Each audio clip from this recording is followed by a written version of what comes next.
Good morning student. अब हम बात करते हैं सर्वोच्च न्यायालय के क्षेत्राधिकार और शक्तियों के बारे में। अगर हम सर्वोच्च न्यायालय के क्षेत्राधिकार और शक्तियों की बात करें तो सबसे पहले हम बात करते हैं इसके प्रारंभिक क्षेत्राधिकार की। अगर हम प्रारंभिक क्षेत्राधिकार की बात करें तो सर्वोच्च न्यायालय के प्रारंभिक क्षेत्राधिकारों को दो भागों में हम डिवाइड करते हैं।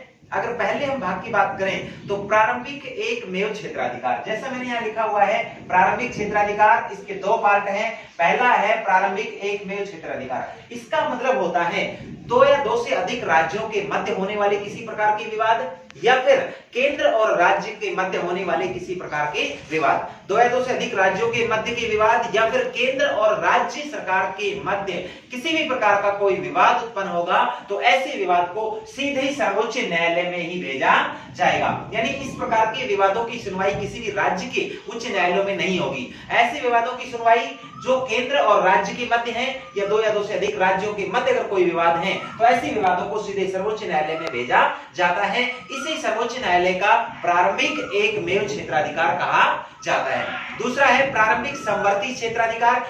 संविधान के अनुसार सर्वोच्च न्यायालय को मौलिक अधिकारों के संबंध में किसी भी प्रकार के विवाद उत्पन्न हो जाने की स्थिति में, मौलिक अधिकार जो है उनके संबंध में जो विवाद उत्पन्न है, जैसे हमें वर्तमान में 6 मौलिक अधिकार हैं, पहले संविधान के अनुसार 7 थे, लेकिन संपत्ति के मौलिक अधिकार को सीमित कर दिया गया। तो इन 6 मौलिक अधिकारों के हनन की कहीं भी बात आती है तो उसके लिए हम सीधे सर्वोच्च न्यायालय में इसके खिलाफ विवाद दर्ज करवा सकते हैं। हमारी जो सहमति है, जो विवाद है, उसको हल करने के लिए सीधा हम सर्वोच्च न्यायालय की शरण ले सकते हैं।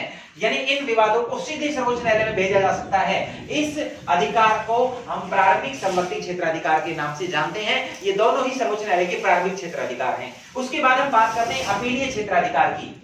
अगर हम अपीलीय क्षेत्राधिकार की बात करें तो सर्वोच्च न्यायालय जो है देश का अंतिम अपीलीय न्यायालय है। इससे छोटे स्तर के जो न्यायालय हैं वहां चल रहे किसी भी प्रकार के विवाद में अगर कोई भी पक्ष संतुष्ट नहीं है तो सर्वोच्च न्यायालय में उसके लिए अपील की जा सकती है। और सर्वोच्च न्यायालय देश का अंतिम अपीलीय न्यायालय है। यहाँ देश के अंतिम अदालत के रूप में इसमें अपील की जा सकती है। इससे छोटे स्तर के न्यायालयों से लेकर मामलों को यहाँ पर सुनवाई के लिए लाया जा सकता है। और यह अपील संवैधानिक, दीवानी, फौजदारी और विशिष्ट सभी प्रकार के विवादों की अपील जो है वो सर्वोच्च न्यायालय में की जा सकती है।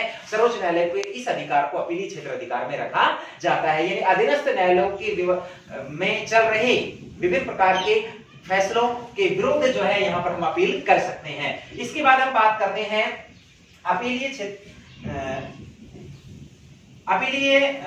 के लिए विशेष आज्ञा देने का अधिकार। अगर हम संविधान के अनुच्छेद 136 की बात करते हैं तो 136 में यह लिखा गया है कि सर्वोच्च न्यायालय अपने से अधीनस्थ किसी भी न्यायालय में चल रहे विवादों को, चल रहे मामलों को अपने यहां पर सुनवाई के लिए बुला सकता है। यानी अपने यहां पर उसको अपील के लिए आमंत्रित कर सकता है संविधान के अनुच्छेद 136 के अनुसार। इसके बाद हम बात करते हैं परामर्श संबंधित अधिकार। राष्ट्रपति को कानून के संबंध में जो भी जानकारी लेनी है तो उसको सलाह देने के लिए जो है सर्वोच्च न्यायालय जो है वो तैयार रहेगा। और ये भारत के संविधान के अनुच्छेद 143 के अंदर ये लिखा गया है कि राष्ट्रपति को कानूनी सलाह प्रदान करने के लिए जो है हमेशा कार्य करेगा कौन? सर्वोच्च न्यायालय। इसके बाद हम बात करते हैं अभिलेख न्यायालय। अभिलेख न्यायालय के बारे में भारतीय संविधान के अनुच्छेद 129 में ये लिखा गया है कि सर्वोच्च न्यायालय द्वारा दिए गए सभी प्रकार के निर्णय उससे छोटे स्तर के जो न्यायालय हैं उनमें अभिलेख के तौर पर या साक्ष्य के तौर पर इस्तेमाल किए जाएंगे। इस अधिकार को अभिलेख न्यायालय के नाम से जाना जाता है और ये संविधान के अनुच्छेद 129 में है। इसके बाद हम बात करते हैं मौलिक अधिकारों के रक्षक के रूप में। संविधान के अनुसार सर्वोच्च न्यायालय जो है मौलिक अधिकारों की रक्षा करने के लिए तत्पर रहेगा। इसके लिए बंदी प्रत्यक्षीकरण, परमादेश, उत्प्रेषण इस प्रकार की याचिका दायर करके सर्वोच्च न्यायालय जो है मौलिक अधिकारों की रक्षा करता है।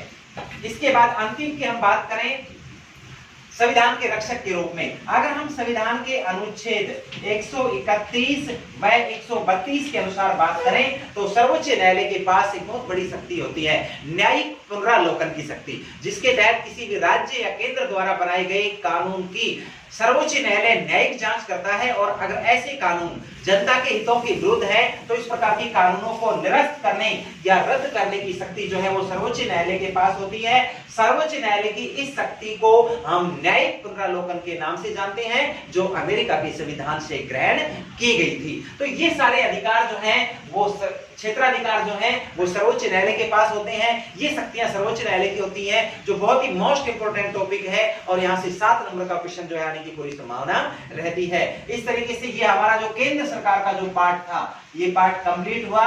जो 8 नंबर का जो चैप्टर था केंद्र सरकार हमने कंप्लीट कर ली है। नेक्स्ट क्लास में हम राज्य सरकार के बारे में बात करेंगे। आज इतना ही, धन्यवाद।